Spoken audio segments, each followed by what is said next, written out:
வருகின்ற 2025 புத்தாண்டு கொண்டாட்டத்தின் போது உள்ள கட்டுப்பாடுகளை விதித்து தமிழக காவல்துறை மற்றும் மாமல்லபுரம் காவல்துறை போலீசார் அறிவிப்பை வெளியிட்டிருக்கிறார்கள். புத்தாண்டு கொண்டாட்டத்தின் போது மாமல்லபுரம் கிழக்கு கடற்கரை சாலை பகுதியில் 12 மணிக்கு மேல் கேளிக்கை நிகழ்ச்சிகள் நடத்தக்கூடாது. புத்தாண்டு வாழ்த்து சொல்வது போல் பெண்களை கேலி செய்யக்கூடாது. கிண்டல் செய்பவர்கள் மீதும் அதிரடி கடும் நடவடிக்கை எடுக்கப்படும் என போலீசார் எச்சரிக்கை விடுத்துள்ளனர். மேலும் டிசம்பர் 31 மாலை 6 மணிக்கு மேல் நீச்சல் குளங்களில் குளிக்க அனுமதி வழங்கக்கூடாது என கேளிக்கை விடுதிகளுக்கு போலீசார் உத்தரவிட்டிருக்கின்றனர்.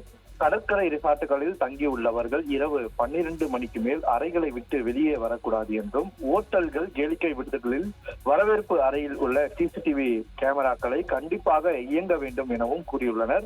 மேலும் அடையாள அட்டை வழங்காத நபர்களுக்கு கேளிக்கை விடுதிகள் ரிசார்ட்களில் அறைகள் எதுவும் கொடுக்கக்கூடாது என்றும் ஸ்ட்ரிக்டாக கூறியிருக்கிறார்கள். மேலும் தனியார் நட்சத்திர ஓட்டல் பொது மேலாளர்களை அழைத்து காவல்துறை அறிவுறுத்தியிருக்கிறார்கள். பொதுவாக வருகின்ற 2025 புத்தாண்டு கொண்டாட்டத்தின் போது மாமல்லபுரம் கடற்கரை முழுவதுமாக மக்கள் அந்த கடற்கரைக்கு செல்வது வாடிக்கையாக வைத்திருக்கின்றனர்.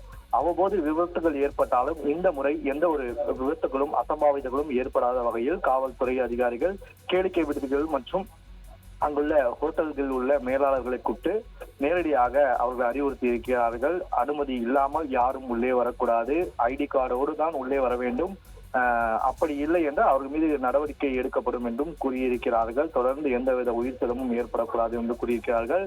இரவு முழுவதும், அதாவது 31 இரவு முழுவதும் போலீசார் பலத்த பாதுகாப்பில் ஈடுபடுவார்கள். மாமல்லபுரம் கடற்கரைக்கு பொதுமக்கள் வர வேண்டாம் எனவும் தொடர்ந்து காவல்துறை அதிகாரிகள் அறிவுறுத்தி வருகிறார்கள். இதனைத் தொடர்ந்து வருகின்ற புத்தாண்டு 2025 ஆண்டுக்கான கட்டுப்பாடுகளை காவல்துறை வெளியிட்டிருக்கிறது.